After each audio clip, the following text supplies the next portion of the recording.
Okay, good day class. Good afternoon class. Good afternoon. I request all of you that pick up some pieces of paper in your underground wheelchairs.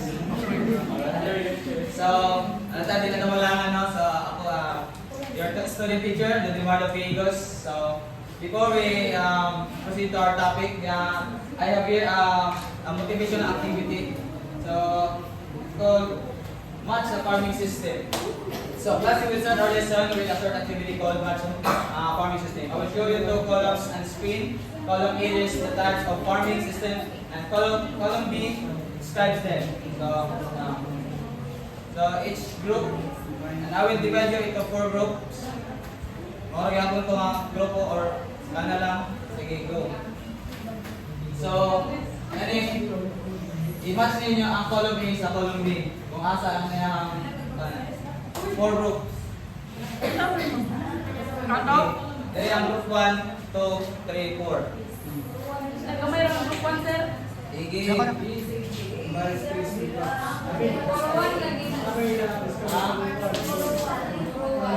Sige, ayun na yung tayo. One na na-edit. So, number 1, 2, 3, 4. Okay. Ito ay kadang hatagan mo yung ibang answers ng kita. 2 minutes lang ka na. A is 1.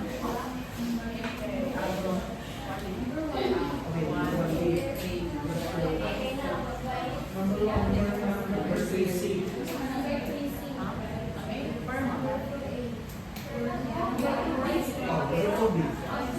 OB. 30 seconds na eh.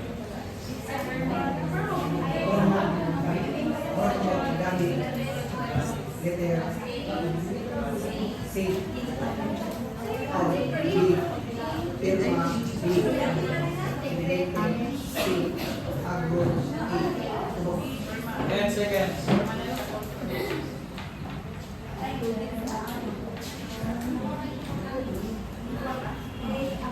Okay, class, time's up. So, nana-answer ka na? Yes, sir. Right. So, the answer is...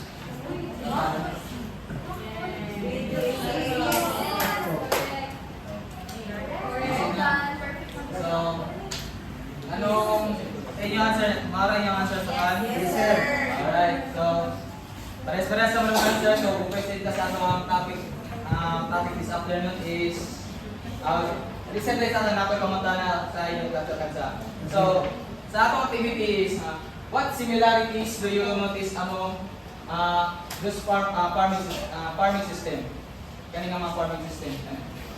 Kasi mga similarities nila. So, Mr. Yung, Ang napansin sir about sa sir is na same ang organic ang integrated farming sir.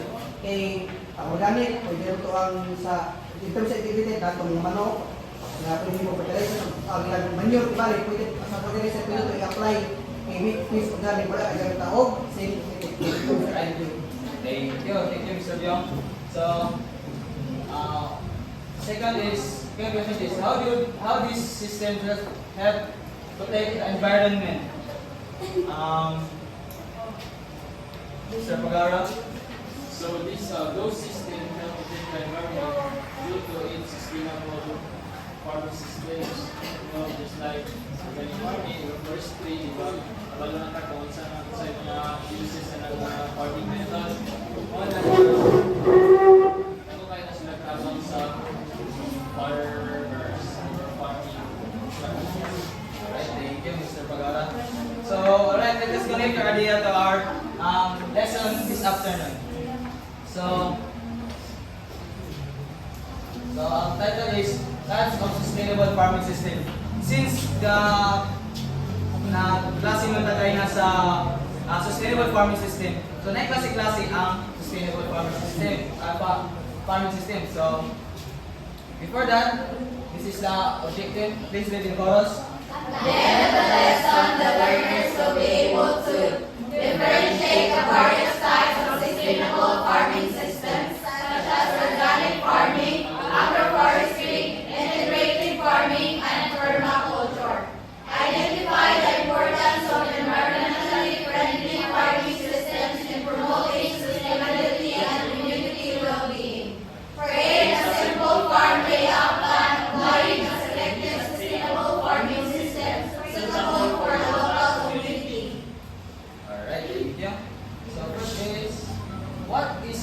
sustainable farming system.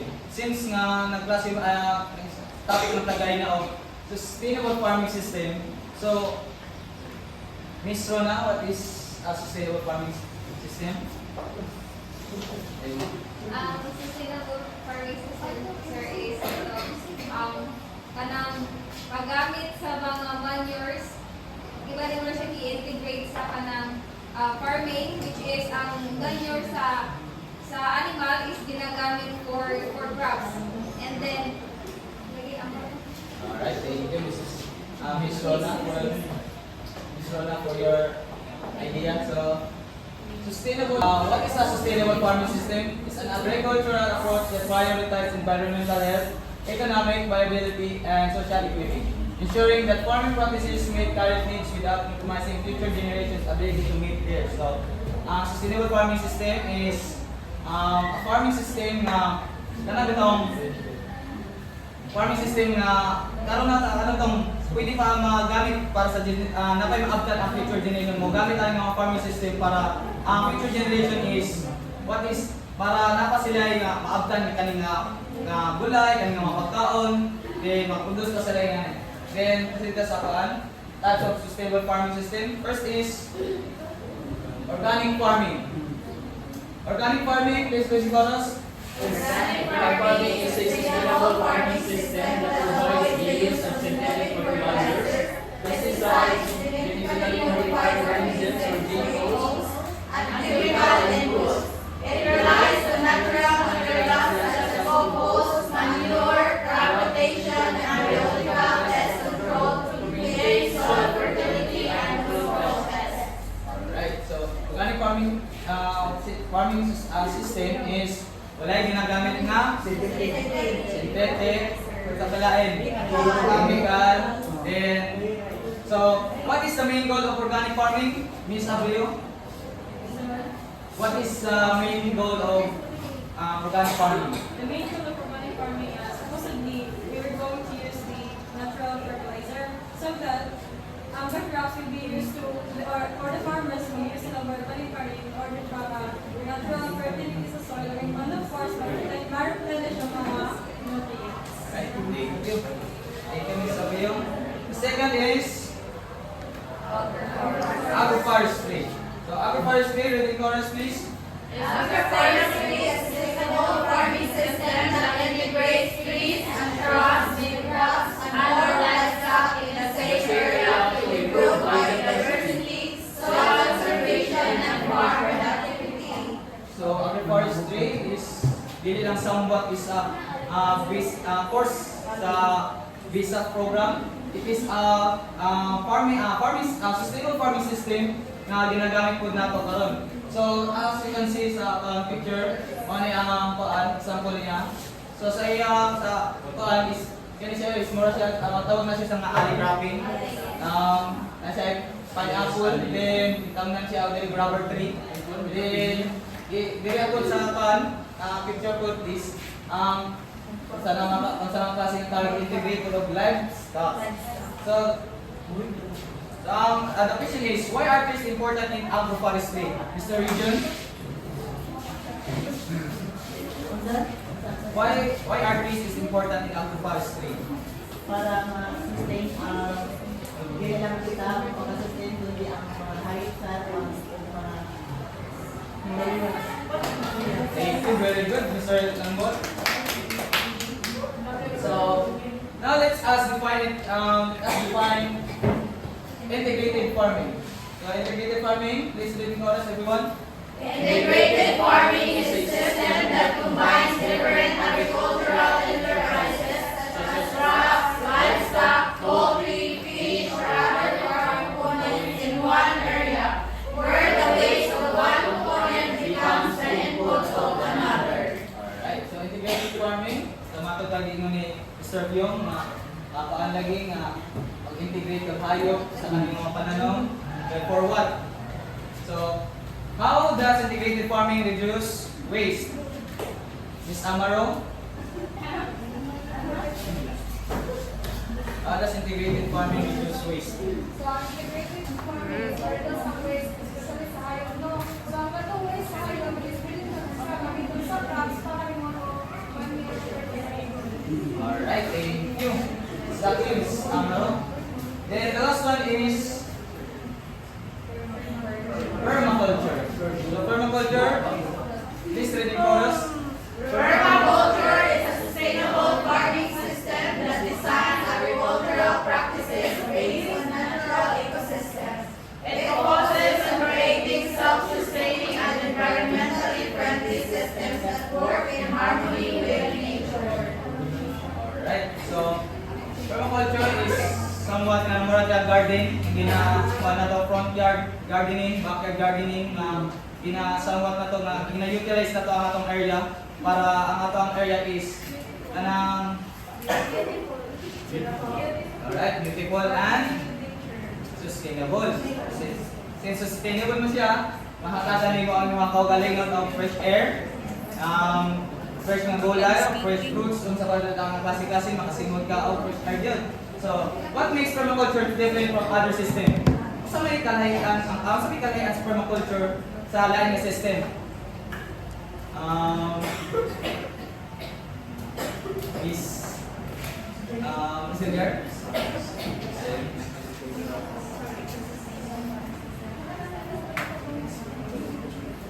Kasi yung kalahian sa lain types sa farming system.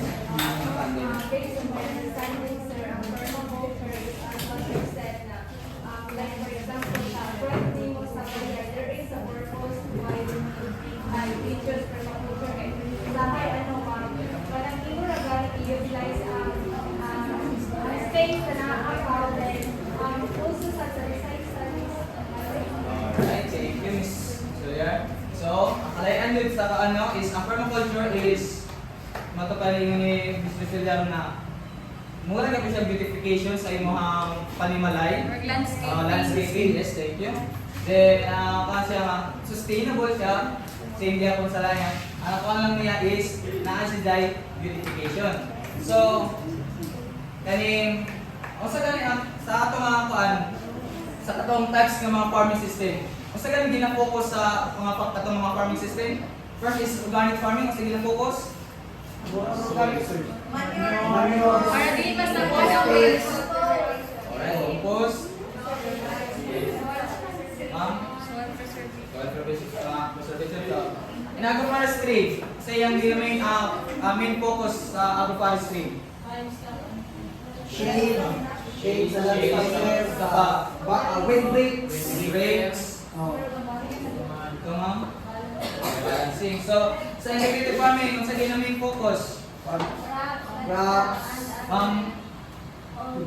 Ano nga daw?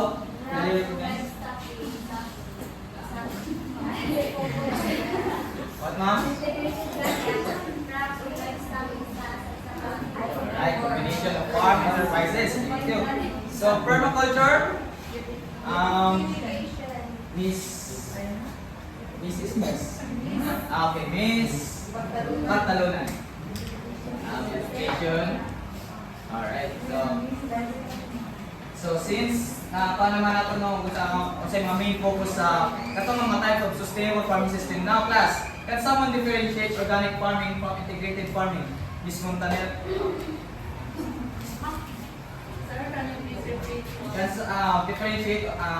you differentiate organic farming from integrated farming? Organic farming is the use of natural lang, but the integrated farming is the use of ang input from one activity to it can use by another. So like sa manure, gamit siya. Pwede siya gamit into crops. Alright, thank you. So, sa kayo mga answer, no? So, kanina mga sustainable farming system is all aim to protect the environment while ensuring food production for present and future generation. So, sa gani ang gina-aim aning ng mga sustainable farming system, first is to protect the environment while ensuring food security and present and future for future Generation. Alright, thank you. So, direct sa kaan sa assessment part. So, I will divide you into 4 groups. Now that you understand the different types of sustainable farming system, let us apply your learning at real life situation. So choose and justify sustainable farm for our community. Please read the chorus. Imagine that our local community has a 1 hectare vacant land that can be developed into a sustainable farm. Your task is to choose one sustainable farming system that is most suitable for our local community. You will work in groups. Each group must identify the farming system they choose, explain why it is suitable for the community, identify at least the 3 benefits it can provide. Present your answer in 3 to 5 minutes. You will be given 7 minutes to discuss. So 7 minutes starts right now. Banta. Integrated. Each group one. One 7 minutes.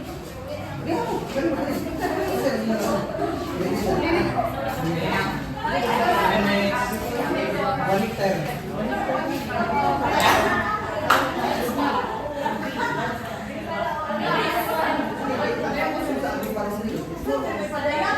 Ano yung sa inyo sa agrupay? Sa libre ka naman. Sa pwede integrate sa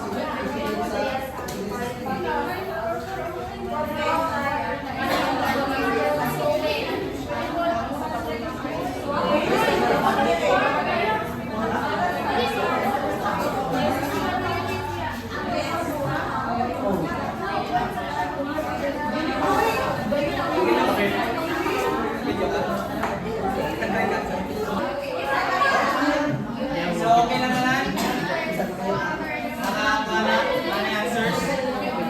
So 5 minutes. 5 minutes. Para ma-discuss din yung ayaw niya haking.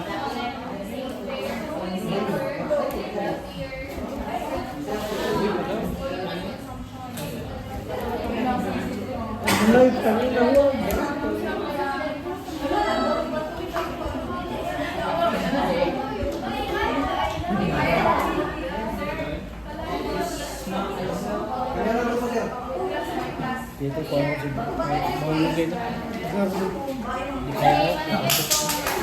Okay na dire? Okay na dire grupo. Basta. Ayun sa dire. Gusto mo na? Good job eh. So tinanong mo na ito ang timer now. So let's start. So first to report, to present their answer is yes, sunod-sunod na group 1, group 2, group 3, group 4. Yes. So number 1 is we choose integrated farming system. Farming system because it is suitable for 1 hectare vacant land. Because when we say integrated Minimize your voice, please. because when we say integrated farming system, it is combined with livestock, poultry, fishery, vegetable, biogas plant, integrated pig yun, ang integrated na quail. So, dako man jud ang iyang makonsume na land. So, maigo siya sa mga 1 hectare or sa mga vacant land. So, explain why it monotoxic, identify at least 3 benefits. So, mga benefits siya sa consumer, sa owner, and also sa community.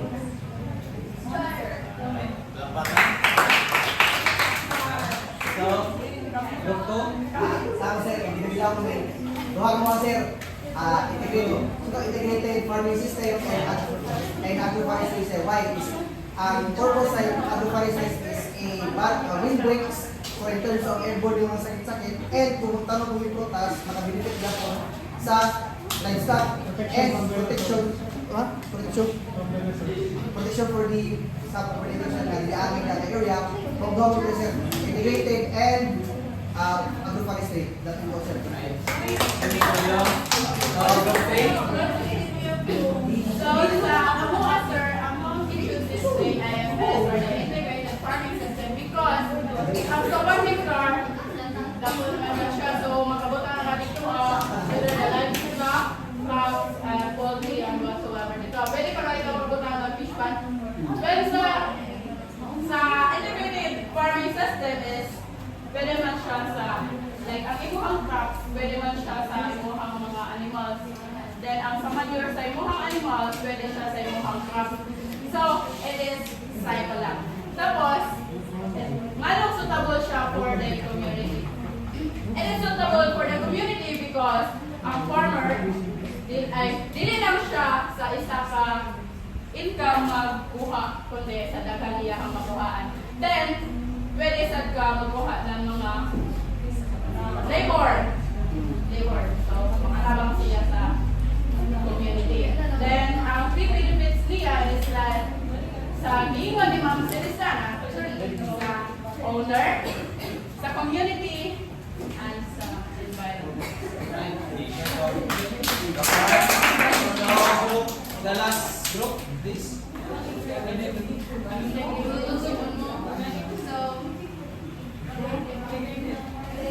So, sa number one is the ethnic grades and farm explain why it is suitable because dagan naman siya ng tanong. So, pwede sa mga community mag-help siya para pagtakuan sa pag-maintain, and also the three benefits is the it can also improve the soil fertility and the human consumption, and also ang crops pwede siya makuha sa livestock, and also manure fertilizer. Thank you. So, since na naka-answer naman mo, so, dito sa itong part sa itong quiz time. So, yeah, quiz. Ay, paghihapon ka. Wala ko ay sa nga. Wala na kayo na ako ang guys. Ulit ka na ako ng class. Number one is, which of the following best describes organic farming?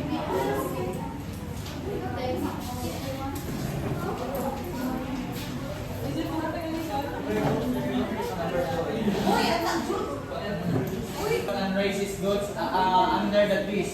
This example of A. Monocropping, agroforestry, industrial farming, hydroponics.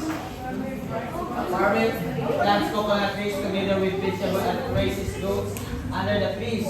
This is an example of A.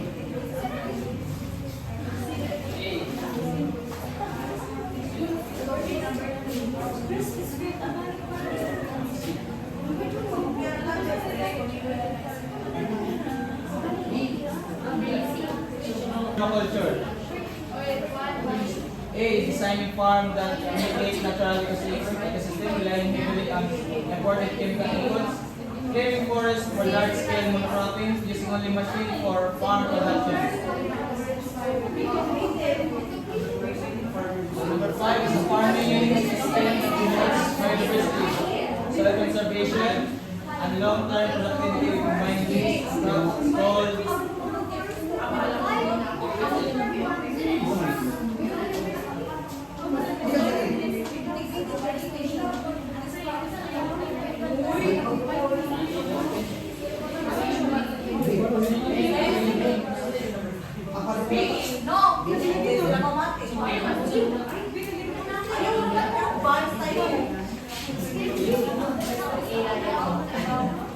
Which of the following best describes organic farming? Avoid synthetic chemicals and rely on natural inputs. So number 2 is letter B.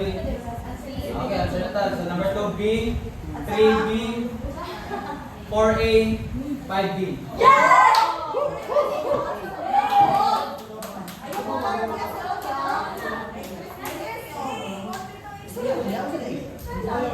Okay, sa mga naka-perfect. Alright. Thank you, no? So, nakasagot yun. Since nakasagot na mo, naging mo learning sa report topic. So, before we end our discussion, so, before we end our discussion, what did you learn about the types of sustainable farming system, Mr. Odao? What did you learn? Did you learn about the types of sustainable farming system? Your discussion, sir, I've learned that sustainable farming is all about integrating kinds of methods or farming systems from the agroforestry, I think 5, organic farming, integrated farming, and then permaculture, sir. Alright, thank you. So since na-answer na magiging ni Mr. Bagaw, kaya nakasabot naman po no, kaya na-perfect man ninyo ang mga quiz conclusions. So, assignment. Right, assignment. Please read everyone. So,